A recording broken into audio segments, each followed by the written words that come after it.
Good morning my all dear students, how are you? Fine ને? હવે આજે આપણે ધોરણ 11 સાયન્સમાં બાયોલોજીની અંદર પ્રકરણ નંબર 8માં સુકોષ કેન્દ્રીય કોષની અંગિકા રિબોઝોમ્સનો અભ્યાસ કરવાનો છે. હવે આગળ આપણે અમુક પ્રકારની અંગિકા જોઈ છે. હવે આજે આપણે રિબોઝોમ્સ નામની અંગિકા છે તેનો અભ્યાસ કરવાનો છે. અગાઉ આપણે આદિકોષ કેન્દ્રીય કોષની અંદર રિબોઝોમ્સ છે તે જોઈ હતી. હવે અહીંયા સુકોષ કેન્દ્રીય કોષની અંદર રિબોઝોમ્સ છે તે જોવાની છે. જ્યોર્જ પેલેડ નામના વૈજ્ઞાનિકે 1953માં ઇલેક્ટ્રોન માઇક્રોસ્કોપ દ્વારા સઘન કણિકામય સંરચના રિબોઝોમ્સને સૌ પ્રથમ નિહાળી. તો રિબોઝોમ્સની શોધ કોને કરી? જ્યોર્જ પેલેડે. આ જ્યોર્જ પેલેડે નામના વૈજ્ઞાનિક છે તેને 1953ની સાલમાં જે ઇલેક્ટ્રોન માઇક્રોસ્કોપ છે, આ ઇલેક્ટ્રોન માઇક્રોસ્કોપની મદદથી સઘન કણિકામય સંરચના એટલે કે કણિકા જેવી રચના, સઘન એટલે કે ટૂંકમાં ઘન જેવી આમ સઘન કણિકામય સંરચના છે રિબોઝોમ્સ એને સૌ પ્રથમ જોઈ. તે રિબોન્યુક્લિક એસિડ એટલે કે RNA અને પ્રોટીનથી બનેલી રચના છે. અંડરલાઈન કરજો કે રિબોઝોમ્સના બંધારણમાં રિબોઝોમલ RNA જોવા મળે છે અને પ્રોટીન જોવા મળે છે. એટલે કે રિબોઝોમ્સ રિબોન્યુક્લિક એસિડ એટલે કે ટૂંકમાં RNA. રિબોઝોમ છે તે રિબોન્યુક્લિક એસિડ એટલે કે ટૂંકમાં RNAની અને પ્રોટીનની બનેલી છે. ખાસ અંડરલાઈન કરજો. આગળ પણ 1-2 વાર ભણી ગયા છીએ, પાછું પણ આવે છે કે જે કોઈ પણ પટલથી ઘેરાયેલી હોતી નથી. એટલે કે એની ફરતે કોઈ પટલ આવેલું નથી, પટલ ગેરહાજર છે. જેમ આપણે આગળ બીજી અંગિકાઓ જોઈ હતી એ પટલથી ઘેરાયેલી હતી એટલે કે એની ફરતે પટલ આવેલું હતું. જ્યારે રિબોઝોમ્સ છે એની ફરતે પટલ આવેલું નથી. સુકોષ કેન્દ્રીય રિબોઝોમ્સ 80S પ્રકારના, જ્યારે આદિકોષ કેન્દ્રીય રિબોઝોમ્સ 70S પ્રકારના હોય છે. અંડરલાઈન કરજો કે સુકોષ કેન્દ્રીય રિબોઝોમ્સ મોટા હોય છે, 80S પ્રકારના જોવા મળે છે, જ્યારે આદિકોષ કેન્દ્રીય રિબોઝોમ્સ છે તે 70S પ્રકારના હોય છે.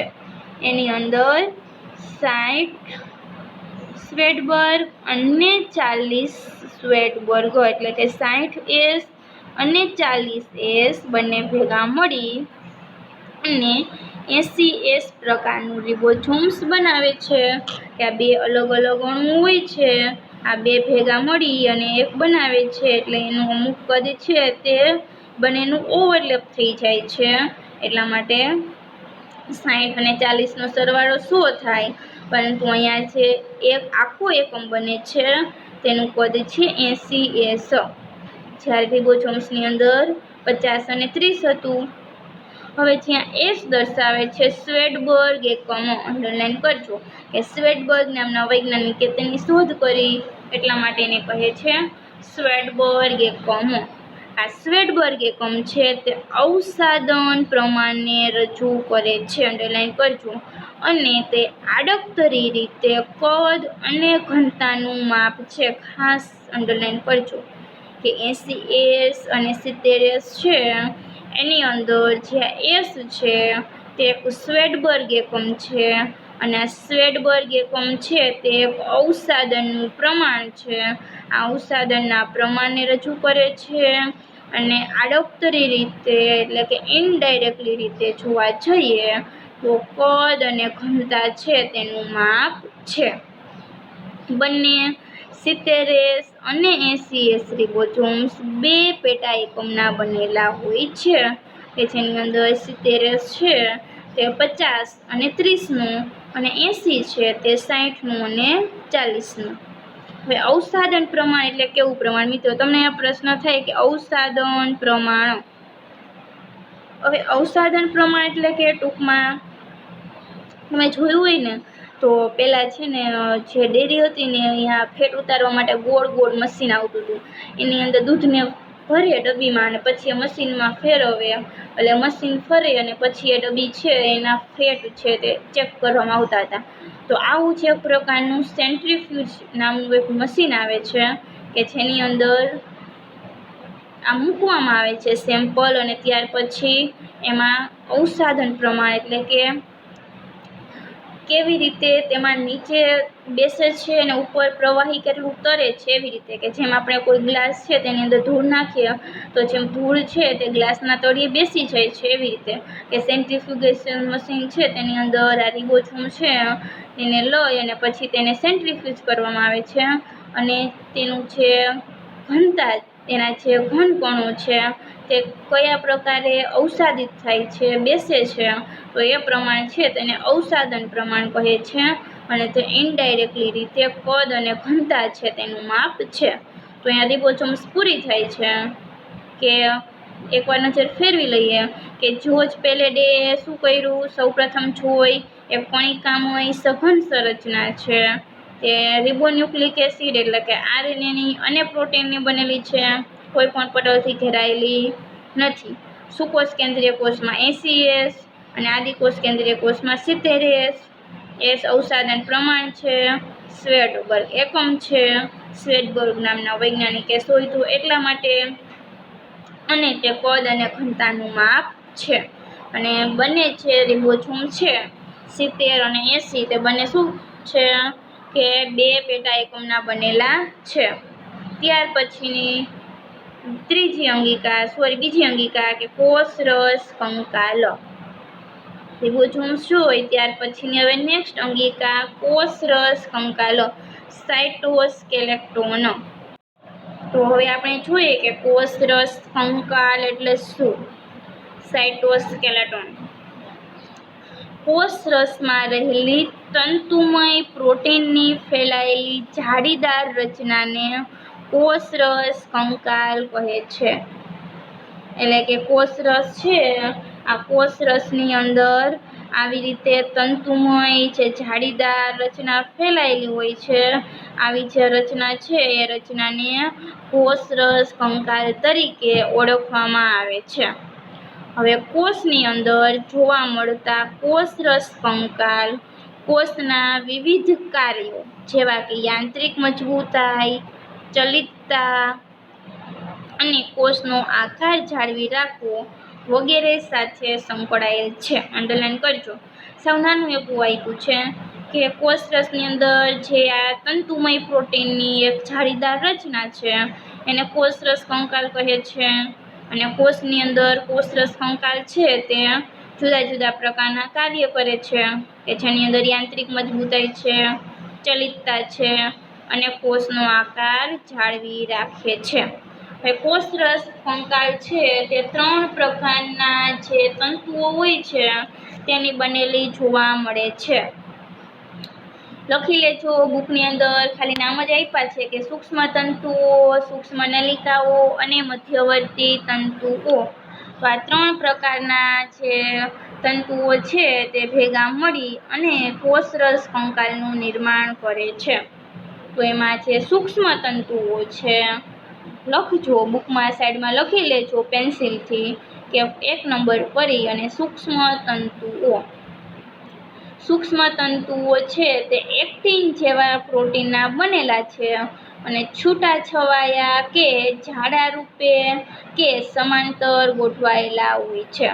કે આ સૂક્ષ્મ તંતુ છે તે એક્ટિન પ્રોટીનના બનેલા હોય છે અને તે કોષરસ કંકાલની અંદર કોષરસમાં છૂટાછવાયા હોય અથવા તો જાડા સ્વરૂપે હોય અથવા તો સમાંતર રીતે ગોઠવાયેલા જોવા મળે છે.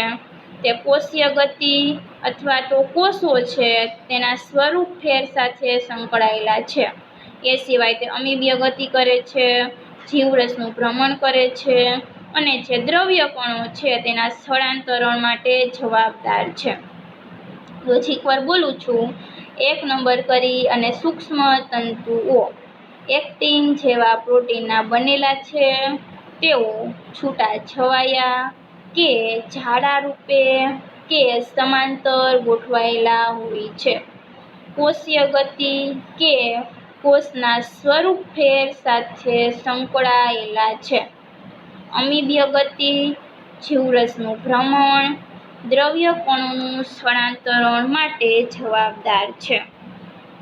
ત્યાર પછી 2 નંબર કરીને સૂક્ષ્મ નલિકાઓ, 2 નંબર કરી અને સૂક્ષ્મ નલિકાઓ માઇક્રોટ્યુબ્યુલ્સ. તો તે એક ગોળાકાર પ્રોટીન ટ્યુબ્યુલિનની બનેલી પોલીનલિકા છે. સૂક્ષ્મ નલિકાઓ છે તે ગોળાકાર પ્રોટીનની બનેલી છે અને પ્રોટીનનું નામ છે ટ્યુબ્યુલિન પ્રોટીન. અને એનું કાર્ય છે કે કોષનો આકાર જાળવી રાખે છે, કોષીય ગતિ અને જે દ્રવ્ય છે તેના કોષીય વહનમાં અને રંગસૂત્રના સ્થળાંતરણમાં મદદરૂપ થાય છે. સૂક્ષ્મ નલિકાઓ ગોળાકાર પ્રોટીન ટ્યુબ્યુલિનની બનેલી પોલીનલિકા છે. કોષનો આકાર, કોષીય ગતિ અને દ્રવ્યોના કોષીય વહનમાં અને રંગસૂત્રોના સ્થળાંતરણ સાથે સંકળાયેલી છે. ત્યાર પછી નંબર 3 મધ્યવર્તી તંતુઓ. મજબૂત અને ટકાઉ પ્રોટીન તંતુ છે. તંતુઓની છાબ રચે છે, અન્ય તંતુઓ અને નલિકાઓને આધાર આપે છે. કે જે મધ્યવર્તી તંતુ છે તે એક મજબૂત અને ટકાઉ પ્રોટીન છે અને તે શું કરે છે કે તંતુ છે તેની છાબનું નિર્માણ કરે છે, એટલે કે તંતુ છે તેની છબી બનાવે છે અને બાકીના જે બીજા અન્ય તંતુઓ હોય છે અને નલિકાઓ હોય છે તેને આધાર આપવાનું કામ કરે છે. આમ 3 પ્રકારના જે સૂક્ષ્મ તંતુઓ છે તે ભેગા મળી અને કોષરસ કંકાલ છે તેનું નિર્માણ કરે છે. કે જેની અંદર આપણે જોયા કે એક સૂક્ષ્મ તંતુ, બીજી સૂક્ષ્મ નલિકા અને ત્યાર પછી મધ્યવર્તી તંતુઓ. હવે ત્યાર પછી જોઈએ તો બીજી અંગિકા છે પક્ષમ અને કશા, સિલી અને ફ્લેજેલા. રિબોસોમ્સ, કોષરસ કંકાલ અને ત્યાર પછી આપણે જોઈએ પક્ષમ અને કશા, સિલી અને ફ્લેજેલા. કે જે આપણે અગાઉ આદિકોષ કેન્દ્રીય કોષની અંદર થોડી ઘણી માહિતી છે તે મેળવેલી હતી. તો હવે આપણે અહીંયા સુકોષ કેન્દ્રીય કોષની પક્ષમ અને કશા છે તેનું શું કરવાનું છે, અભ્યાસ કરવાનું છે. પક્ષમો એને એકવચનની અંદર પક્ષમ કહેવામાં આવે છે. તો પક્ષમ તથા કશા કોષરસ પટલના રોમમય બહિરુદભેદ છે. એટલે કે જે પક્ષમો અને કશા છે તે ક્યાંથી નિર્માણ પામે છે, કોષરસ પટલમાંથી. એટલા માટે કીધું છે કે તે કોષરસ પટલના રોમમય બહિરુદભેદ. રોમમય એટલે કે ટૂંકમાં વાળ જેવા પાતળા અને કોષરસ પટલની ઉપરના અને બહિરુદભેદ એટલે કે બહારથી ઉદ્ભવે છે. કે આ કોષરસ પટલ છે એની સપાટીથી આવી રીતે બહારથી ઉદ્ભવતા રોમ જેવા બહિરુદભેદ. પક્ષમ એ સૂક્ષ્મ નાની સંરચના છે જે હલેસા જેવું કાર્ય કરે છે. કે જે કોષ કે તેની આજુબાજુ જોવા મળતા પ્રવાહીની ગતિમાં સહાય કરે છે. હવે પક્ષમ છે એક કેવી છે કે એક સૂક્ષ્મ એટલે કે નાની રચના છે અને તે કેવું કાર્ય કરે છે, હલેસા જેવું. હલેસા એટલે કે જે હોડી હોય છે એમાં જે દાંડા હોય છે એને આપણે પાણી છે તેની અંદર આપણે હાથેથી ફેરવીએ છીએ અને એના કારણે હોડી છે તે આગળ પાણીમાં શું કરે છે, ગતિ કરે છે. તો એવી જ રીતે જે આ પક્ષમ છે તે હલેસા જેવું કાર્ય કરે છે અને કોષ છે તેને આજુબાજુ જે પ્રવાહી હોય છે તેની ગતિમાં સહાય કરે છે. એટલે કે ટૂંકમાં કોષની ગતિ છે તેને ગતિની અંદર મદદ કરે છે. જેવી રીતે આપણે હોડી હકાલવા માટે જે હલેસા છે તે આપણને મદદ કરે છે એવી રીતે. એટલા માટે એને હલેસા નામ આપ્યું છે. કશા છે તે તુલનાત્મક રીતે લાંબી છે અને કોષીય ગતિ માટે જવાબદાર છે. પેલા પક્ષમનું કીધું, પક્ષમ નાની છે મિત્રો. પક્ષમ છે તે હલનચલન કરતી નથી. પક્ષમ છે તે પ્રચલનમાં ફાળો નથી આપતી, પરંતુ પ્રચલન છે તે સહાય કરે છે, મદદ કરે છે ગતિની અંદર. એટલે પક્ષમાં છે તે ગતિ નથી કરતી, પરંતુ ગતિની અંદર તે મદદરૂપ થાય છે. જ્યારે કસા છે તે પક્ષમની તુલનામાં એટલે કે પક્ષમાં છે તેની સરખામણીમાં લાંબી છે અને તે કોષીય ગતિ કરે છે. એટલે કસા છે તેની મદદથી ગતિ થાય છે.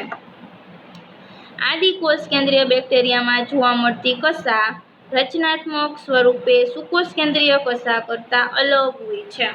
કે જે આદિકોષ કેન્દ્રીય બેક્ટેરિયાની અંદર જે કસા જોવા મળે છે તે કસા રચનાની રીતે જોવા જોઈએ તો સુકોષ કેન્દ્રીય કોષમાં જે કસા જોવા મળે છે તેના કરતાં કેવી હોય છે?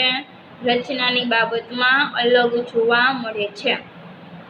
તો ઉદાહરણ લખી લેજો કે પેરામિશિયમ છે એમાં પક્ષમાં જોવા મળે છે અને યુગ્લિના છે તેમાં કસા જોવા મળે છે.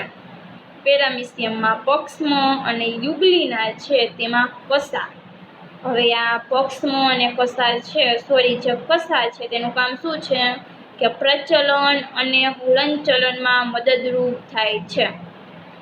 એમાં લખજો કે કસા છે તેની સંખ્યા 1 કે 2 જોવા મળે છે. કસા છે તે કાં 1 હશે અથવા તો એની સંખ્યા 2 જોવા મળશે. જ્યારે પક્ષમાં છે તેની સંખ્યા અનેક એટલે કે પક્ષમાં છે તે વધારે સંખ્યામાં હશે અને પક્ષમાં અને જે કસા છે તેનો ઉદ્ભવ છે તે તલકાયમાંથી થાય છે. એટલે પેરામિશિયમમાં પક્ષમાં જોવા મળે છે, યુગ્લિનામાં કસા જોવા મળે છે, પ્રચલન અને હલનચલનમાં મદદરૂપ થાય છે. કસા 1 અથવા તો 2 હશે, જ્યારે પક્ષમાં છે તે અનેક જોવા મળશે અને તેનો ઉદ્ભવ છે બંનેનું તે તલકાયમાંથી થાય છે.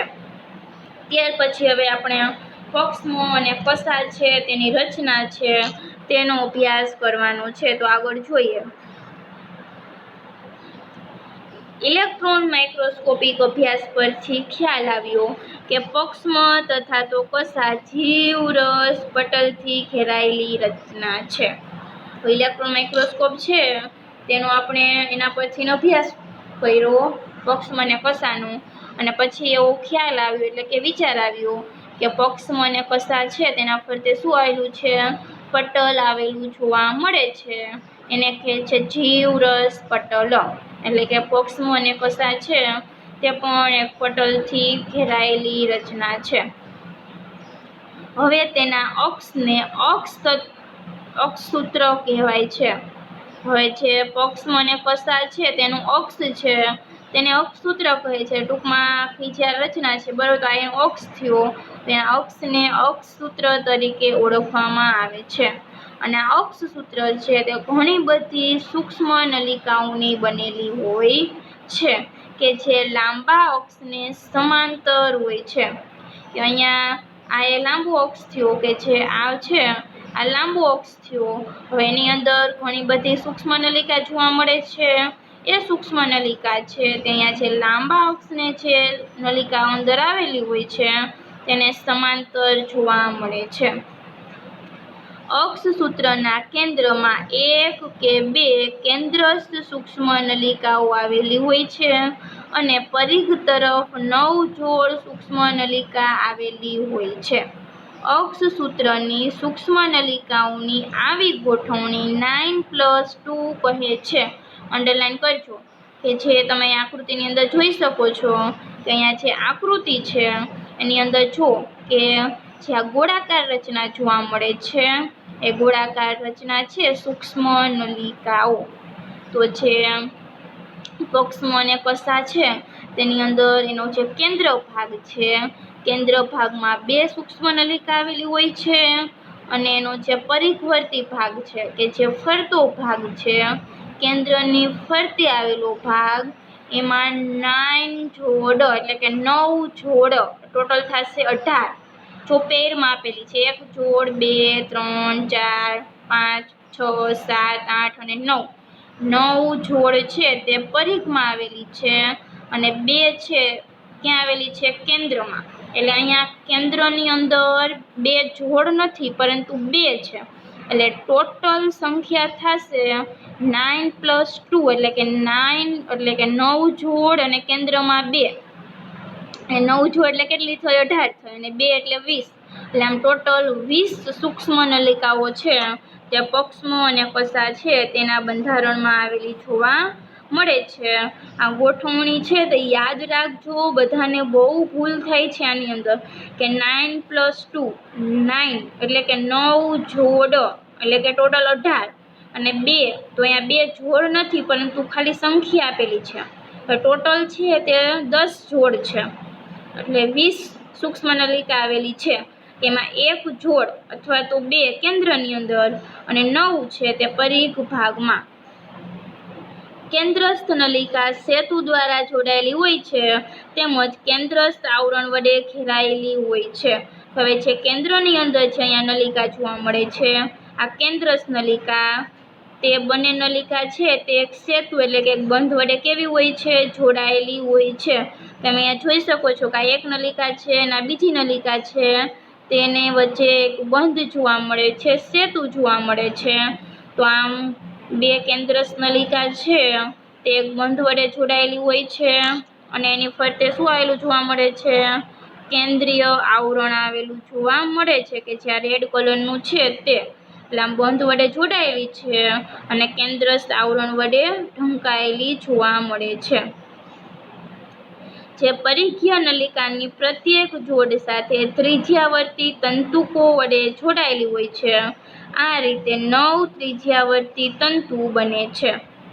હવે અહીંયા આપણે જુઓ કે જે કેન્દ્રસની અંદર જે 2 નલિકા જોવા મળે છે, પેલા એનું આપ્યું તે બંને એકબીજી સાથે સેતુ વડે જોડાયેલી હોય છે અને તેની ફરતે શું આવેલું જોવા મળે છે કેન્દ્રસ્થ આવરણ આવેલું હોય છે। હવે આ કેન્દ્રસ્થ આવરણ એની અંદર પણ જે આ સૂક્ષ્મ નલિકા છે ત્યાં પરિઘવર્તી જે નલિકા છે 9 જોડ એની સાથે જોડાયેલી જોવા મળે છે। જો તમે જોઈ શકો છો જે જોવા મળે છે તે તો એને કહે છે ત્રિજ્યાવર્તી તંતુઓ। એટલે આવી રીતે 9 જોડ છે એટલે આવા 9 ત્રિજ્યાવર્તી તંતુઓ છે તે જોવા મળશે કે જે સૂક્ષ્મ નલિકા છે તે પરિઘીય જે જોડ છે તેની સાથે જોડાયેલી હશે। ત્યાર પછી પરિઘીય જોડ છે તે પણ એકબીજા સાથે આંતરદ્વિકીય તંતુકો વડે જોડાયેલી હોય છે। અંડરલાઈન કરજો કે બંને પક્ષમો તથા કશા છે તે તારા કેન્દ્રના તલકાઈ જેવી જ રચનામાંથી ઉદ્ભવે છે। હવે છે પરિઘીય જોડ હોય છે તે પણ એકબીજા સાથે જોડાયેલી હોય છે અને તેને કહે છે આંતરદ્વિકીય સેતુ અથવા તો તંતુ। અહીંયા તમે આકૃતિની અંદર જો આ ગ્રીન જોઈ શકો છો, આ બંને જે જોડ છે એની વચ્ચે આ ગ્રીન જોવા મળે છે તે શું છે કે આંતરદ્વિકીય સેતુ કે જે પરિઘીય જે નલિકા હોય છે તેના વચ્ચેનું જોડાણ। હવે છે આ આકૃતિ આપેલી છે એ આકૃતિ ઇલેક્ટ્રોન માઇક્રોસ્કોપની અંદર દેખાતી આકૃતિ છે કે જે માઇક્રોસ્કોપિક દેખાવ છે કે માઇક્રોસ્કોપની અંદર આકૃતિ છે તે આવી દેખાય છે। પક્ષમો અને કશાની રચના આવી જોવા મળે છે તે જ્યારે આપણે આ આકૃતિ જોઈ એ આકૃતિ છે તે બનાવેલી છે, ટૂંકમાં આ પ્રકારની ભાત છે તે જોવા મળે છે તેવી।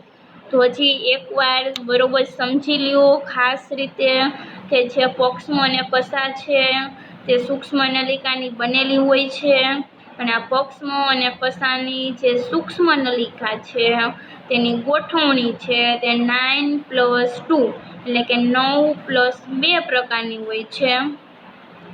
પક્ષમો અને કશાની ફરતે પટલ જોવા મળે છે તેને જીવરસ પટલ કહે છે। હવે અહીંયા જે પક્ષમો અને કશામાં જે સૂક્ષ્મ નલિકા છે એની ગોઠવણી આપણે જોઈએ તો કેન્દ્રની અંદર એટલે કે વચ્ચે 2 સૂક્ષ્મ નલિકા છે તે જોવા મળે છે તો એને કેન્દ્રસ્થ સૂક્ષ્મ નલિકા કહે છે। એટલે કે અહીંયા એક જોડ થઈ સંખ્યા 2 તો કેન્દ્રમાં 2 જોડ સૂક્ષ્મ નલિકા આવેલી હોય છે. આ બંને સૂક્ષ્મ નલિકા એકબીજી સાથે સેતુ વડે જોડાયેલી હોય છે અને એની ફરતે કેન્દ્રસ્થ આવરણ જોવા મળે છે. ક્લિયર આટલું? ત્યાર પછી પરિઘ ભાગમાં 9 જોડ સૂક્ષ્મ નલિકા આવેલી છે. ટોટલ સંખ્યા થશે 18. એટલે પરિઘ ભાગમાં 18 અને કેન્દ્રમાં 2, ટોટલ 20 સૂક્ષ્મ નલિકાઓ થઈ. હવે એની અંદર આપણે જોઈએ તો જે કેન્દ્ર સૂક્ષ્મ નલિકા છે તે પરિઘવર્તી જે સૂક્ષ્મ નલિકાની જોડ હોય છે એની સાથે જોડાયેલી જોવા મળે છે. કેની મદદથી? તો ત્રિજ્યાવર્તી તંતુકની મદદથી. તો આવી રીતે આવા 9 ત્રિજ્યાવર્તી તંતુક છે તે આવેલા જોવા મળે છે. કારણ કે 9 શું છે? જોડ છે. તો આવા 9 ત્રિજ્યાવર્તી તંતુક છે તેનું નિર્માણ થાય છે. ત્યાર પછી જે પરિઘ ભાગની અંદર જે ગોઠવાયેલી આ 9 જોડ જે સૂક્ષ્મ નલિકા હોય છે તે પણ આ એક જોડ, ત્યાર પછી આ બીજી જોડ એકબીજા સાથે જોડાયેલી જોવા મળે છે. તેને આંતરદ્વિકીય સેતુ કહે છે. અહીંયા તમને આકૃતિમાં જે આ વચ્ચે ગ્રીન જોવા મળે છે ને તે છે આંતરદ્વિકીય સેતુ. યાદ રાખજો કે 2 નલિકા કેન્દ્રમાં, 9 જોડ અથવા તો 18 પરિઘમાં, ટોટલ 20 સૂક્ષ્મ નલિકા થઈ અને 9 ત્રિજ્યાવર્તી તંતુકો. તો ત્રિજ્યાવર્તી તંતુ કેને કહે છે?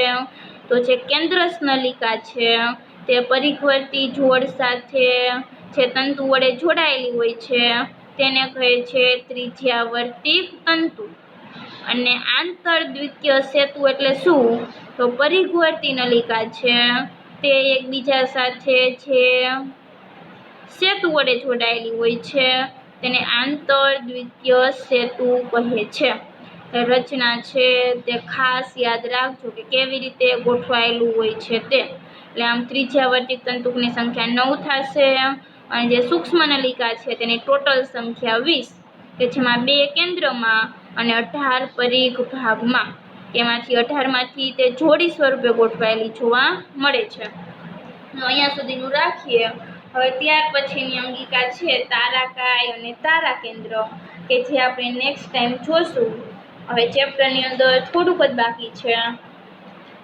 તારાકાય અને તારાકેન્દ્ર અને ત્યાર પછી કોષ કેન્દ્ર. સારું, તો ત્યાં સુધીનું રાખીએ. Thank you very very much.